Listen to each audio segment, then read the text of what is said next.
Jet skiing at the top of Niagara Falls wasn't your best idea. You're already beginning to lose feeling in your body. The Niagara River rarely gets much above freezing, so hypothermia could be setting in. But that's not your biggest problem, since you're near Horseshoe Falls, with its 57-meter drop. The water rushes over the edge of the falls at 109 kilometers an hour, and it's taking you with it. Here's how to survive Niagara Falls. Niagara Falls stands about 54 meters tall. An astonishing 168,000 cubic meters of water cascades over the brink every day. That's a crushing 2,832 tons of water per second. This will not be like an average water park plunge. Does it make a difference if you're in some kind of contraption? Will diving in head first help you to make it out alive? And if we ask you to tense up, would you believe us? There's something enticing about the Niagara River and its 3 sets of waterfalls. By some counts, about a dozen people have made it over Niagara Falls without protection or some kind of custom-built contraption. But even if you build a vessel to ride in, you have very sketchy odds of coming out the other side alive. An estimated 20 people are collected from the bottom of the Niagara River under the falls each year. Much like San Francisco's Golden Gate Bridge, there's something enticing about the Niagara River and the 3 sets of waterfalls there. The water moves quickly, sometimes silently, and sometimes it roars. It starts above in the Niagara River, then it will carry you into the rapids, over the brink, into the rocky depths below, and then to the massive natural whirlpool. For some troubled souls, the falls are like the Golden Gate Bridge. They see an aspect of finality and think, jumping from here will surely end my life. But these steps might just save your life. Step 1. Hold your breath. Instead of screaming, as you approach the brink, take as deep a breath as possible and hold it as long as you can.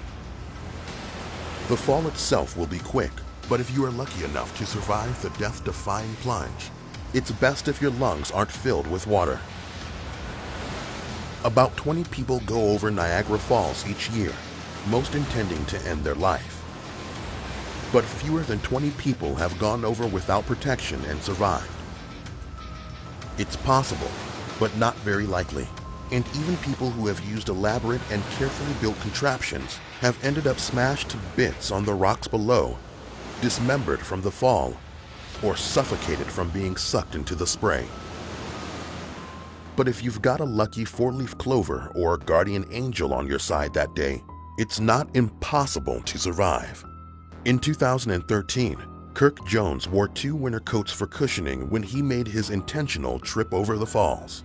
Something he initially claimed was done to end his life, but his family said it was a premeditated stunt. He suffered broken ribs and a bruised spine, but survived.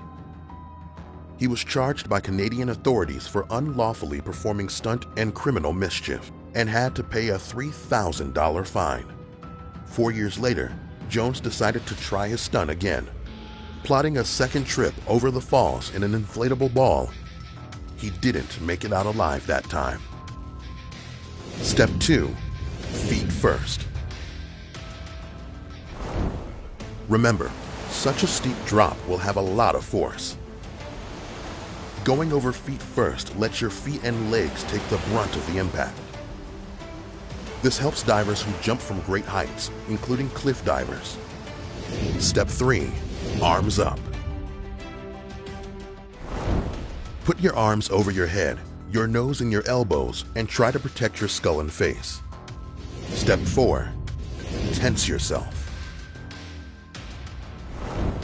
Clench every muscle in your body as tightly as possible, including your lips. This makes you as watertight as you can be without a wetsuit or any proper equipment. And press your legs together too. Step 5. Remember your swimming lessons. The bubbles and turbulence at the bottom of the rushing, pounding water will make it hard for you to orient yourself. Finding out which way is up will be tricky, especially when you're desperate to breathe. There's also debris, a kind of liquid dust from pulverized rocks that makes the water under the falls even harder to see through. If you've made it to the bottom alive, try and swim toward the surface.